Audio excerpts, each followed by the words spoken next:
दोस्तों, आज हम एक ऐसी खबर पर बात करने वाले हैं जिसने पूरी दुनिया के पावर सेंटर्स में खलबली मचा दी है। आप जरा सोचिए, एक तरफ ईरान और इजराइल के बीच बारूद बरस रहा है, आसमान मिसाइलों की रोशनी से दहल रहा है, और दूसरी तरफ पूरी दुनिया इस बात से थर-थर कांप रही है कि अगर ये युद्ध लंबा खिंचा तो उनकी रसोई का बजट और उनकी गाड़ियों के पहिए थम जाएंगे। लेकिन इसी हाहाकार और चीख पुकार के बीच भारत ने एक ऐसा दांव चल दिया है जिसे देखकर अमेरिका से लेकर चीन तक सबके पसीने छूट गए हैं। दुनिया को लगा था कि भारत इस बार घुटने टेक देगा, क्योंकि हमारी 60% रसोई गैस और लगभग आधा तेल उसी इलाके से आता है जहां आज भयंकर जंग छिड़ी है। सबको लगा कि अब तो भारत में महंगाई का वो तांडव मचेगा जिसे संभालना नामुमकिन होगा। फैक्ट्रियों में ताले लग जाएंगे और आम आदमी एक एक दाने को तरसेगा। लेकिन तभी खेल में एक ऐसी एंट्री हुई जिसने रातों रात बाजी पलट दी।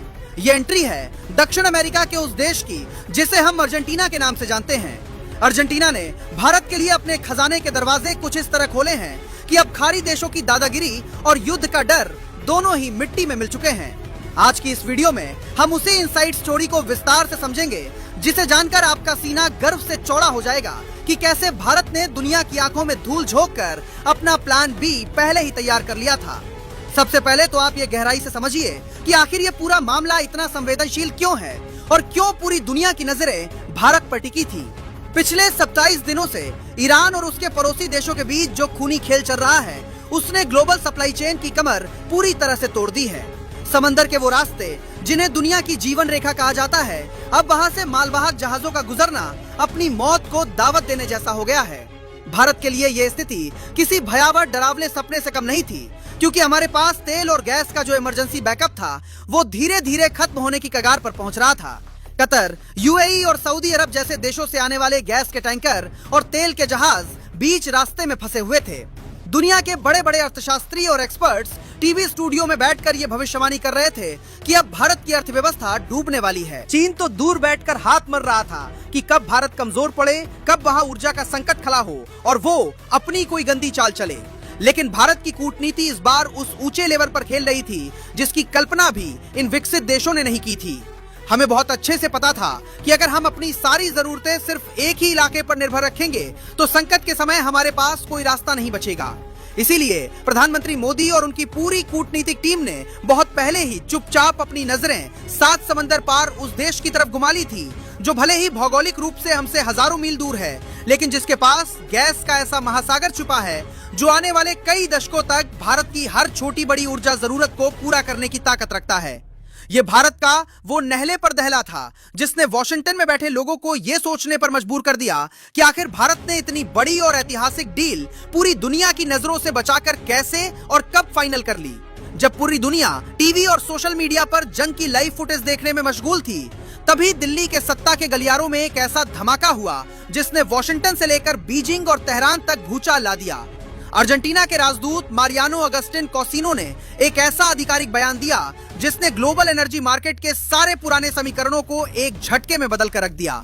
उन्होंने बहुत ही स्पष्ट शब्दों में साफ कर दिया कि भारत को एक बूंद तेल या 1 क्यूबिक मीटर गैस के लिए भी अब किसी भी देश के सामने गिड़गिड़ाने या शर्तें मानने की जरूरत नहीं है, क्योंकि अर्जेंटीना अपने सारे प्राकृतिक संसाधनों और गैस के विशाल भंडारों को भारत के लिए पूरी तरह खोलने को तैयार है। अब आपके दिमाग में ये सवाल जरूर कौंध रहा होगा कि अचानक अर्जेंटीना भारत पर इतना मेहरबान कैसे हो गया? क्या ये कोई रातों रात हुआ चमत्कार था? दोस्तों, हकीकत में ऐसा बिल्कुल नहीं है। इसके पीछे पिछले 1-1.5 साल की वो हाड़ तोड़ मेहनत, बारीक प्लानिंग और दर्जनों गुप्त मीटिंग्स छिपी हैं जो दुनिया की चकाचौंध और मीडिया के कैमरों की नजर से दूर बंद कमरों और सरकारी दफ्तरों में पूरी गोपनीयता के साथ हो रही थी। भारत के पेट्रोलियम मंत्री हरदीप सिंह पुरी और अर्जेंटीना की नेशनल गैस कंपनी के सबसे बड़े अधिकारियों के बीच कई दौर की ऐसी गहन बातचीत हुई जिसमें भारत ने अपना भविष्य का विजन उनके सामने बहुत ही मजबूती से रखा। अर्जेंटीना के नेतृत्व को यह बात पूरी तरह समझ आ गई कि भारत बहुत जल्द दुनिया की तीसरी सबसे बड़ी आर्थिक महाशक्ति बनने जा रहा है और उसे एक ऐसा भरोसेमंद पार्टनर चाहिए जो युद्ध या संकट के समय उसका साथ न छोड़े। अर्जेंटीना ने भारत को ग्लोबल साउथ का अपना सबसे बड़ा भाई और नेता मान लिया है। ये दोस्ती सिर्फ कागजों पर दस्तखत करने या फोटो खिंचवाने वाली नहीं है, बल्कि ये एक ऐसी फौलादी रणनीतिक साझेदारी है जिसने चीन के उन तमाम गंदे मंसूबों को एक पल में मिट्टी में मिला दिया है जिनके जरिए वो पूरे दक्षिण अमेरिका के प्राकृतिक संसाधनों पर अपना एकाधिकार जमाना चाहता था। भारत ने अपनी अंतर्राष्ट्रीय साख, ईमानदारी और भरोसे के दम पर वो किला फतह कर लिया, जिसे बाकी ताकतवर देश अपनी धौंस, डराने धमकाने की नीति या पैसे के दम पर जीतना चाहते थे। अब आप सबके मन में एक जिज्ञासा जरूर होगी कि आखिर अर्जेंटीना के पास ऐसा क्या जादुई खजाना है जिसने भारत की डूबती हुई नैया को पार लगा दिया और हमारी किस्मत चमका दी। तो दोस्तों, वहाँ एक बहुत ही मशहूर और विशाल इलाका है जिसका नाम है वाका मोयर्ता। इसे वैज्ञानिक और विशेषज्ञ दुनिया का दूसरा सबसे बड़ा शेल गैस रिजर्व कहते हैं। आप अपनी कल्पना के घोड़े को लाइए। वहाँ गैस का इतना अथाह और असीमित भंडार है कि अगर हम आधिकारिक आंकड़ों की बात करें तो वो 450 अरब क्यूबिक मीटर से भी कहीं ज्यादा है। ये वो बेशकीमती खजाना है जिस पर अमेरिका और चीन जैसे देशों की गिद्ध जैसी नजरें पिछले कई सालों से जमी हुई थी। वो चाहते थे कि किसी भी तरह इस इलाके पर उनका कंट्रोल हो जाए, लेकिन भारत ने अपनी चतुराई, दूरदर्शिता और बिल्कुल सही समय पर लिए गए साहसी फैसले से इस खजाने की चाबी अपने नाम सुरक्षित कर ली है। आप भारत की रणनीति की गहराई देखिए। हम वहाँ सिर्फ एक सामान्य ग्राहक बनकर गैस खरीदना नहीं चाहते, बल्कि हमारी ओएनजीसी और गेल जैसी दिग्गज सरकारी और कई बड़ी प्राइवेट कंपनियां अब वहां सीधा अरबों डॉलर का निवेश करने जा रही हैं।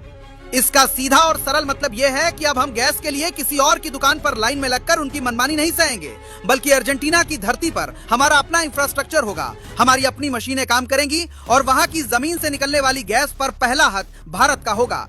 यह बिल्कुल वैसा ही मास्टर स्ट्रोक है जैसे आप रोज रोज बाजार से महंगा दूध या सामान खरीदने के बजाय खुद की ही डेयरी या फैक्ट्री डाल लें। इससे न सिर्फ बिचौलिए और कमीशनखोर पूरी तरह खत्म हो जाएंगे, बल्कि सबसे बड़ी सुरक्षा ये मिलेगी कि युद्ध चाहे ईरान में हो, इजराइल में हो या खाड़ी के किसी भी हिस्से में, अटलांटिक महासागर का वो सुरक्षित व्यापारिक रास्ता हमारे जहाजों के लिए हमेशा खुला रहेगा।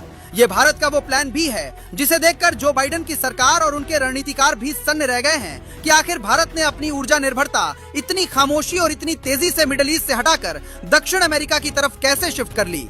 इस खबर ने अगर सबसे ज्यादा किसी की छाती पर सांप लौटाया है या किसी को सबसे ज्यादा मिर्ची लगाई है तो वो यकीनन चीन है। चीन पिछले एक दशक से अपनी चेकबुक डिप्लोमेसी के जरिए कोशिश कर रहा था कि वो अर्जेंटीना को अपने भारी भरकम कर्ज के जाल में फंसा ले और फिर श्रीलंका या पाकिस्तान की तरह वहां की खदानों, बंदरगाहों और गैस के कुओं पर अपना अवैध कब्जा जमा ले। लेकिन भारत ने अपनी सॉफ्ट पावर और म्यूचुअल रिस्पेक्ट की नीति का इस्तेमाल करके चीन का बना बनाया खेल पूरी तरह से बिगाड़ दिया है। अर्जेंटीना के लोगों और वहां की सरकार को यह अच्छी तरह पता है कि चीन से दोस्ती करने का सीधा मतलब गुलामी और अपनी संपत्तियों को खोना है, जबकि भारत के साथ हाथ मिलाने का मतलब है बराबरी की पार्टनरशिप और दोनों देशों की एक साथ तरक्की। वहीं दूसरी तरफ सुपर पावर अमेरिका भी अंदर ही अंदर बहुत हैरान परेशान है, क्योंकि उसे पूरा भरोसा था कि जब ईरान युद्ध की वजह से भारत के पास गैस और तेल की किल्लत होगी तो भारत लाचार होकर अमेरिका के सामने झोली फैलाएगा और तब अमेरिका अपनी पुरानी आदतों के मुताबिक भारत पर अपनी नीतियां थोपेगा और करे दबाव बनाएगा। लेकिन भारत के प्रधानमंत्री ने यह साफ दिखा दिया कि ये 1990 या 1970 वाला मजबूर भारत नहीं है, बल्कि ये 2026 का वो आत्मनिर्भर और शक्तिशाली भारत है जो संकट के समय अपना रास्ता खुद बनाना जानता है। प्रधानमंत्री मोदी ने संसद के पटल पर जो सीना ठोक कर बात कही थी कि भारत अब अपनी ऊर्जा सुरक्षा के लिए किसी एक क्षेत्र या एक देश के भरोसे अपनी किस्मत नहीं छोड़ेगा, वो बात आज धरातल पर सच साबित हो रही है।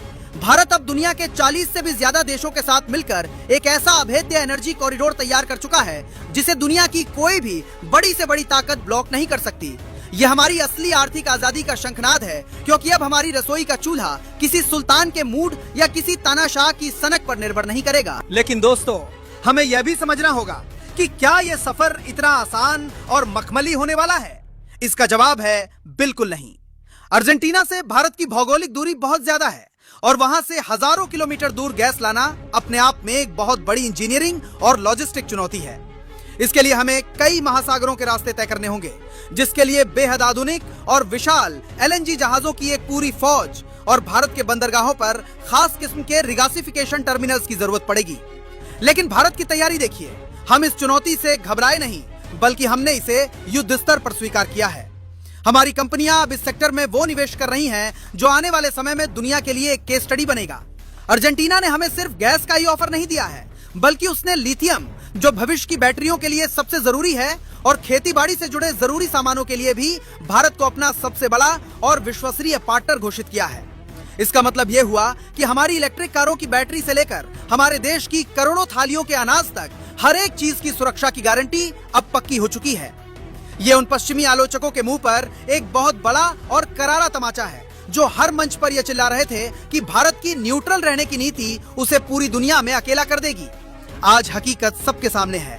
भारत की इसी दूरदर्शी सोच की वजह से एक तरफ रूस से हमें दुनिया का सबसे सस्ता तेल मिल रहा है और दूसरी तरफ अर्जेंटीना से गैस का वो महासागर मिलने वाला है जो हमारी ऊर्जा की हर प्यास बुझा देगा। ये भारत की वो रणनीतिक जीत है जिसने हमारे दुश्मनों के हौसले पूरी तरह पस्त कर दिए हैं और पूरी दुनिया को ये साफ संदेश दे दिया है कि अब भारत को आगे बढ़ने से रोकने की ताकत किसी में नहीं।